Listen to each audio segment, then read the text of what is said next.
Bonjour chers élèves, alors aujourd'hui on a une nouvelle leçon de grammaire, la leçon de la cause. Alors qu'est-ce que la cause, comment on peut la détecter dans une phrase et comment on peut former des phrases en exprimant la cause, c'est ce qu'on va voir aujourd'hui ensemble. Alors observons d'abord les phrases suivantes. Commençons par les rues sont animées car c'est Ramadan. Il se couvre parce qu'il pleut. Comme le sac est lourd, il prend un taxi. Il n'a pas jeûné à cause de sa maladie. Grâce à tes explications, j'ai compris la leçon. Alors ici, à votre avis, où sont les mots qui expriment la cause dans les phrases suivantes? Si on prend la première phrase, les rues sont animées car c'est Ramadan. Alors pour détecter la cause dans une phrase, il faut poser la question par pourquoi. Pourquoi les rues sont animées? Car c'est Ramadan. Alors voilà le premier outil de cause. Il se couvre parce qu'il pleut. Alors pourquoi il se couvre? C'est parce qu'il pleut. Comme le sac est lourd, il prend un taxi.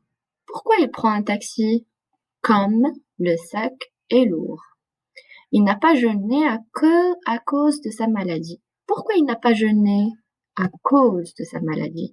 Grâce à tes explications, j'ai compris la leçon.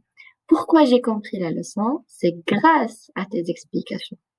Donc ici, on remarque qu'il y a des outils simples comme car et comme, et il y a des outils composés comme parce que, à cause de, grâce à. Donc ça, ce sont des différents outils par lesquels on peut exprimer la cause et on pose la question toujours par pourquoi. Si on prend les deux dernières phrases, alors, il n'a pas jeûné à cause de sa maladie et grâce à tes explications, j'ai compris la leçon. Alors observez bien ces deux phrases et observez bien les deux causes. À cause de sa maladie et grâce à tes explications. Donc ici, qu'est-ce que vous remarquez? Bien évidemment, on remarque que la première cause est négative. Donc, on dit que c'est une action ou bien c'est une cause défavorable. Par contre, quand on dit grâce à tes explications, ici, on parle d'une cause ou bien d'une action positive. Donc, on dit une action et une cause favorable. Alors, ici, bien sûr, pour exprimer une action ou bien une cause défavorable et une cause ou bien action favorable, on n'utilise pas les mêmes moyens de cause. Alors, c'est ce qu'on va découvrir après. Si on prend la troisième phrase, comme le sac est lourd, il prend un taxi.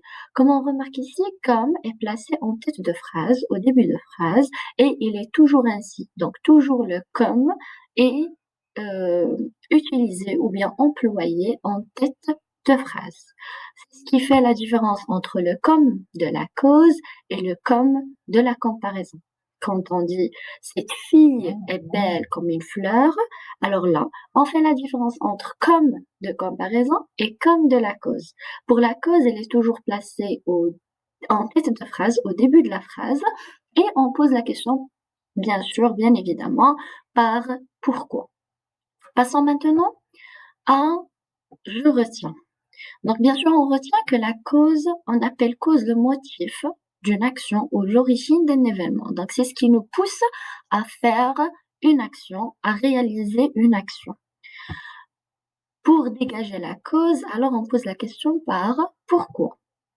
Pour exprimer la cause, donc on a plusieurs expressions et plusieurs outils de cause, comme car, c'est une conjonction de coordination, parce que, comme, puisque, à cause de, grâce à, par manque de, faute de, etc. Et bien sûr, pour, comme elle est toujours placée en tête de phrase, au début de phrase, d'accord? Et le comme de comparaison, elle est placée au milieu de la phrase. Et bien sûr, pour ce comme-là, on pose la question par pourquoi. Deuxièmement, alors à cause de, par manque de, faute de, s'emploie pour obtenir une action défavorable. Donc toujours, c'est quelque chose de négatif. Il a été puni à cause de ses bêtises. Ou bien, par manque d'argent, je n'ai pas acheté une voiture. Ou bien, faute d'inattention, j'ai fait un accident. Donc, si vous remarquez dans ces phrases-là, la cause est toujours négative. Donc, c'est une action défavorable.